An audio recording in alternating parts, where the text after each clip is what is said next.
प्रभात बच्चों, मेरे इस ऑनलाइन क्लास में आपका स्वागत है। आज मैं आप लोगों के सामने फिर एक बार उपस्थित हुआ हूँ पाठ संख्या 9 को लेकर, चैप्टर नंबर 9 पाठ संख्या 9 को लेकर हुआ हूँ उपस्थित। और जैसा कि आप लोग जानते हैं कि पाठ का नाम है नेताजी सुभाष चंद्र बोस।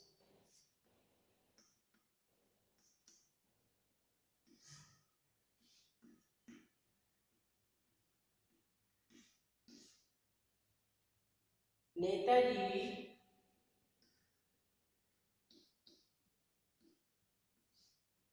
सुभाष चंद्र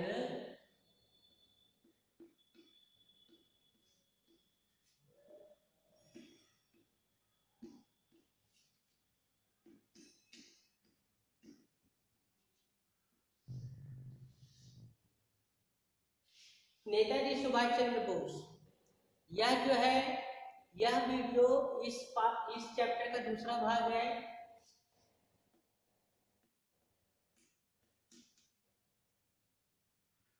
आप लोगों को याद होगा इस चैप्टर के पहले पार्ट में हम लोगों ने पढ़ने का अभ्यास किया था, रीडिंग प्रैक्टिस जिसको बोलते हैं। क्या बोलते हैं?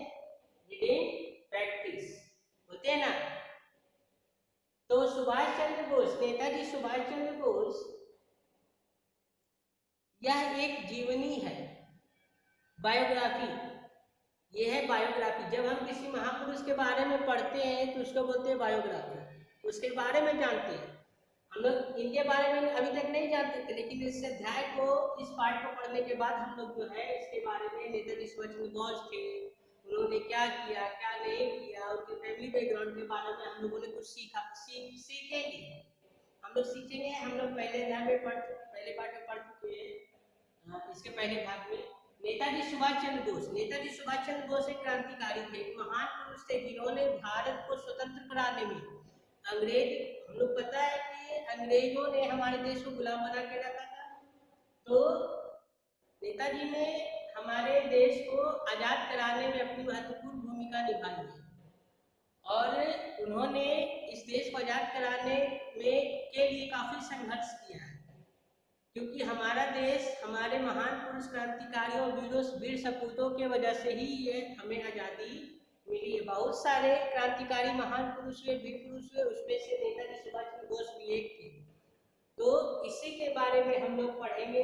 नेताजी सुभाष चंद्र बोस ने 2-3 नारा दिया। एक तो मैंने बताया कि दिया था, तुम मुझे खून दो मैं तुम्हें आजादी दूंगा। फिर जय हिंद का नारा दिया, फिर दिल्ली चलो, बहुत सारे हैं, लेकिन मेन हम लोग इसको जानते हैं कि इन्होंने मुख्य जो स्लोगन, इनका नारा था, स्लोगन क्या था? तो मुझे खून दो मैं तुम्हें आजादी दूंगा। ये एक जीवनी है। अभी जो हम लोग इसके बारे में पढ़ेंगे, यह नेताजी सुभाष चंद्र बोस की जीवनी है। पहले इसके बारे में जानेंगे कि उन्होंने उनके प्रारंभ से लेकर अंत तक, उनके जीवन से लेकर उनकी मृत्यु तक के बारे में इसमें कुछ हल्का फुल्का संकलित किया गया है आपके बुक में, इसी के बारे में जानेंगे। तो नेताजी सुभाष चंद्र बोस का जन्म कब हुआ था? तो नेताजी सुभाष चंद्र बोस का, ये देखिए, ये सब मुख्य इंपॉर्टेंट पॉइंट है, सबको याद रखना पड़ेगा। नेताजी सुभाष चंद्र बोस का जन्म 23 जनवरी 1897 को उड़ीसा के कटक शहर में हुआ। कब हुआ था? तो नेताजी सुभाष चंद्र बोस, सुभाष, छोड़िए पूरा नहीं लिखते, ऑलरेडी वहां लिखा हुआ है, तो सिर्फ हम इसका जन्म लिखते हैं। तो जो जो मुख्य पॉइंट है मैं उसको लिखता हूँ। नेताजी सुभाष चंद्र बोस का जन्म 23 जनवरी 1897 को उड़ीसा के कटक शहर में कब हुआ था? तो 23 जनवरी जन्म 23 जनवरी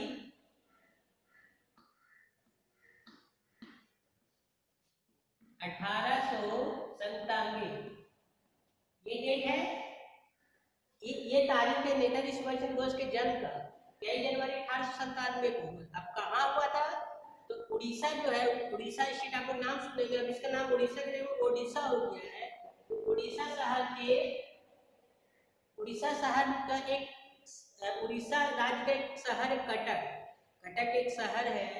जैसे बिहार एक राज्य तो पटना एक शहर है ना, उसी तरह गया एक शहर, उसी तरह उड़ीसा राज्य में एक जगह, एक शहर है, उसका नाम है कटक। उस कटक में हुआ था। उड़ीसा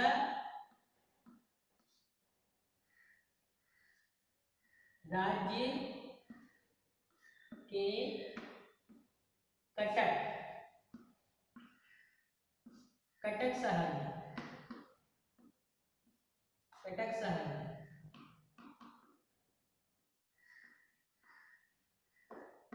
हुआ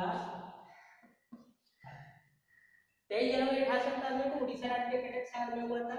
अब इसके पेरेंट के बारे में जानेंगे। तो नेताजी सुभाष चंद्र बोस के पिता का नाम क्या था?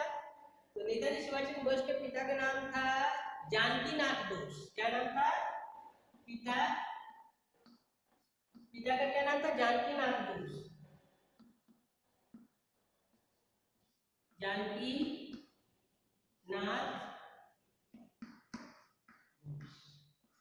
जानकीनाथ बोस, ये जीवनी है, किसी के बारे में इतना नॉलेज रखना चाहिए। जानकीनाथ बोस। और माता का क्या नाम था?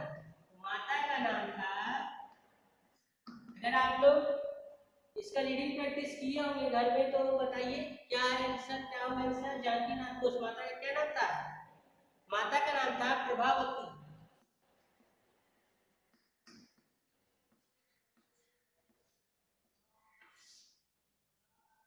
प्रभावती। क्या प्रोनाउंसिएशन, क्या उच्चारण करेंगे? प्रभावती। पिता का नाम जानकीनाथ बोस, माता का नाम प्रभावती। तो प्रभावती देवी जो बोल रहे हैं बोलिए प्रभावती।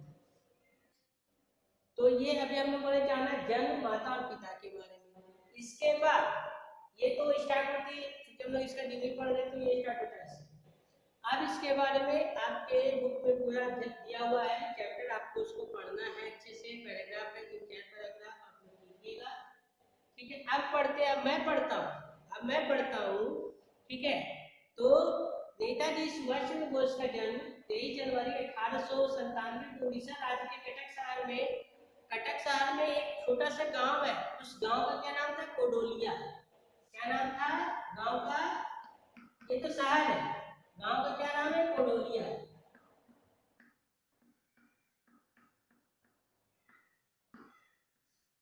कोडोलिया है।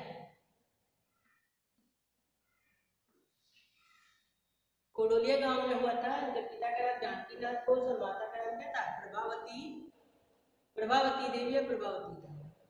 दूसरी बात,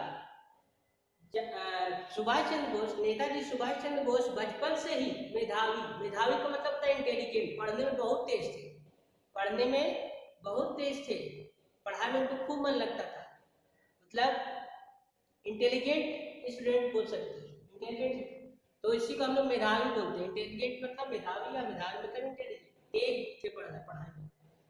नेताजी सुभाष चंद्र बोस जो है, आप देखिए इनके पिता क्या थे? तो इनके पिता जो है वो वकील थे। वकील मतलब जो लॉ की पढ़ाई करता है उसको हम लोग वकील बोलते हैं, जो कोर्ट में केस वगैरह जो लड़ता है ना, जज के सामने दलील देता है, ठीक है, आर्ग्यू करता है, वो अपना पक्ष रखता है अपने पार्टी का, तो वो क्या थे? वकील थे। नेताजी सुभाष चंद्र बोस के पिता क्या थे? तो वकील थे। और सुभाष चंद्र बोस बचपन से ही पढ़ने में काफी अच्छे थे, पढ़ाई में उनको खूब मन लगता था। जिज्ञासु का मतलब होता है जानने वाला, हमेशा जानने की इच्छा रखने वाले को जिज्ञासु बोलते हैं। जानने की इच्छा रखने वाले को क्या बोलते हैं? जिज्ञासु। क्या बोलते हैं? जिज्ञासु।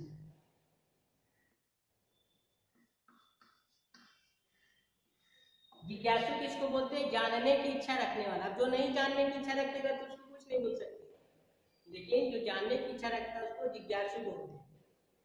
और वे हमेशा ही अपने क्लास में फर्स्ट आते थे, प्रथम आते थे। प्रथम का मतलब फर्स्ट आते थे, रैंक 1 आता था। और सुभाष चंद्र बोस बचपन से ही मेधावी छात्र थे, वे हमेशा अपने क्लास में प्रथम आते थे। देशभक्ति का मतलब था देश के प्रति स्नेह भावना, देश के प्रति लगाव काफी सजग था उनका। वो जो है देशभक्त, वह अपने देश को बहुत प्रेम करते थे, बचपन से ही उनके सिखाया गया था। वह उनके साथ अंग्रेज स्टूडेंट भी पढ़ते थे, दूसरे देश के जो थे उस समय अंग्रेज स्टूडेंट भी पढ़ते थे। लेकिन वो हमेशा अगर कोई दूसरा अंग्रेजी स्टूडेंट गलत करता था तो वो बर्दाश्त नहीं करते थे, सहन नहीं करते थे। अब एक वर्ड आएगा 10वीं कक्षा उत्तीर्ण करने के बाद। उत्तीर्ण का मतलब क्या होता है? पास करना। हम लोग एग्जाम में पास करते हैं ना, पास या फाइल होते हैं, तो उत्तीर्ण का मतलब होता है पास होना। उत्तीर्ण का मतलब क्या होता है? पास होना। उत्तीर्ण का मतलब पास होना। पास होना या सफल होना भी लिख सकते हैं। परीक्षा में पास होना को उत्तीर्ण होना बोलते हैं। परीक्षा में पास होना, परीक्षा में पास होना या परीक्षा में सफल होना को उत्तीर्ण बोलेंगे, उत्तीर्ण होना। तो उन्होंने 10वीं की परीक्षा पास करने के बाद, 10th में जाने के बाद 10th में बोर्ड एग्जाम होता है, उसको पास करने के बाद फिर उन्होंने कलकत्ता के प्रेसिडेंसी कॉलेज, कोलकाता में एक कॉलेज है प्रेसिडेंसी कॉलेज, उन्होंने, अब मैं इसको मिटाता हूँ।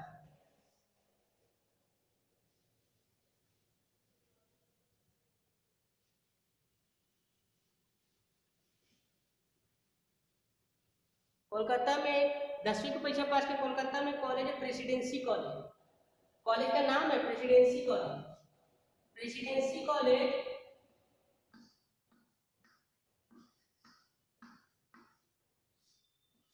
प्रेसिडेंसी कॉलेज प्रेसिडेंसी कॉलेज से उन्होंने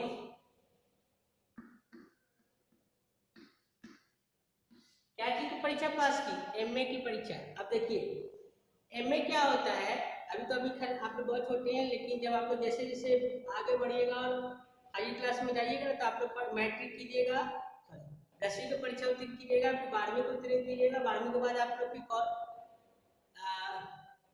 12वीं के बाद आप लोग फिर कॉलेज में आइएगा, तो उसको बोलते हैं बीए, बीएससी, बीकॉम। इसके बाद होता है एमए, एमएससी, एमकॉम। तो एमए की परीक्षा उत्तीर्ण। एमए का मतलब मास्टर ऑफ आर्ट्स। एमए का मतलब होता है master of arts, MA. MA की परीक्षा पास की, और एमए की परीक्षा पास करने के बाद क्या बोलते हैं इसको? Master of arts, master of arts.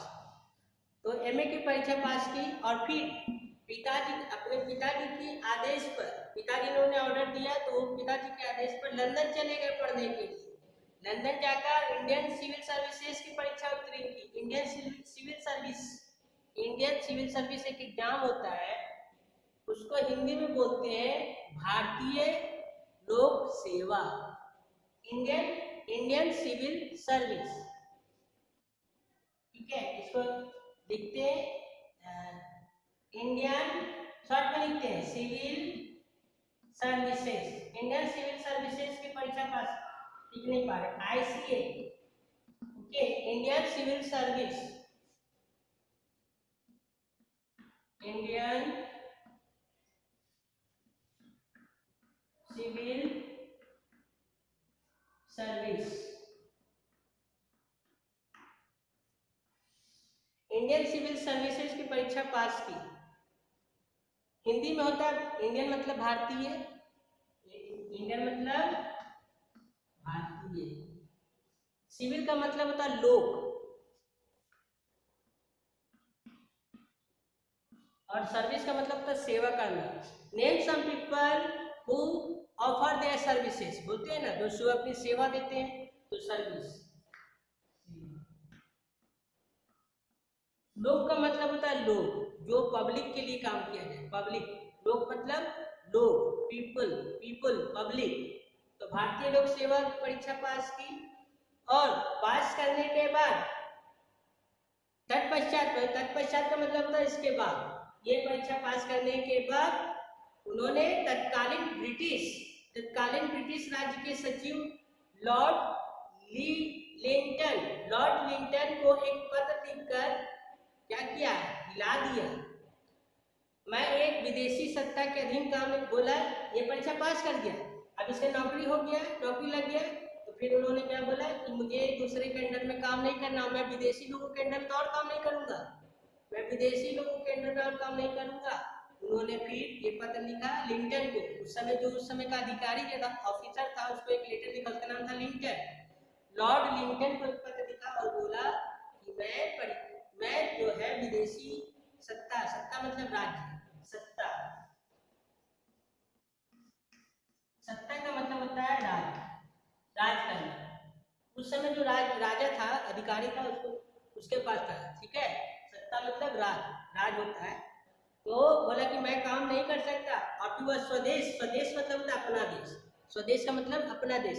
जैसे हम लोग भारतीय, हम लोग भारत देश में रहते हैं, तो हम भारत के लिए हमारा जो भारत हम लोग के लिए स्वदेश है, मतलब अपना देश जो है, फिर वो आ गए वे स्वदेश आकर। फिर स्वतंत्रता का मतलब होता है, स्वतंत्रता संग्राम का मतलब होता है आजादी की लड़ाई। संग्राम का मतलब लड़ाई, आप तो जानते ही। स्वतंत्रता का मतलब होता है आजादी। तो आजादी की लड़ाई में कूद गए देश को आजाद कराने के लिए। फिर उन्होंने अपना कार्य प्रारंभ कर दिया, जिसके कारण अंग्रेजों का राज्य था। बहुत बार उनको जेल भी जाना पड़ा, लेकिन फिर वो डरे नहीं, रुके नहीं, और अपना प्रयास, देश को आजाद कराने के लिए अपना प्रयास जारी रखे। कई बार उन्हें बंदी बना दिया गया। स्वतंत्रता संग्राम में भाग लेने बहुत बार उनको बंदी बनाए, बार वो रिहा भी होते थे, जेल से छूटते भी थे। और फिर रिहाई के बाद उन्होंने स्वराज पार्टी का जो दैनिक समाचार पत्र है, उसके मुख्य संपादक के रूप में, संपादक मतलब होता है जर्नलिस्ट, जो संपादक का मतलब क्या था, जर्नलिस्ट, जो पेपर में लिखते हैं ना, उसके चीफ क्या बोलते हैं, चीफ जर्नलिस्ट के रूप में उन्होंने काम भी किया। पत्र जो हम लोग न्यूज़पेपर में, तो न्यूज़पेपर में कब लिखाएगा, जब संपादक जो है वो न्यूज कलेक्ट करेंगे तब ना, तो उन्होंने वो कार्य भी किया। तो इस तरह उन्होंने देश को आजाद कराने में इस तरह से अपनी भूमिका निभाई है। इसके बाद 1924 में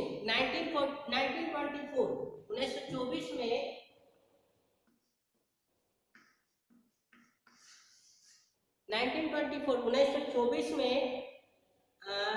कोलकाता कॉरपोरेशन के क्या बने, अधिकारी बने। इतना सारा कुछ करने के बाद वो कोलकाता कॉरपोरेशन के अधिकारी के रूप में वो काम किए। तो स्टूडेंट्स, ये अभी कुछ ही नेताजी सुभाष चंद्र बोस के बारे में थोड़ी सी ये जीवनी है। बाकी का हम लोग जो है,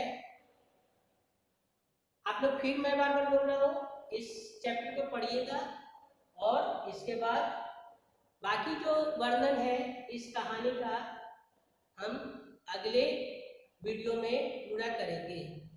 तब तक के लिए धन्यवाद।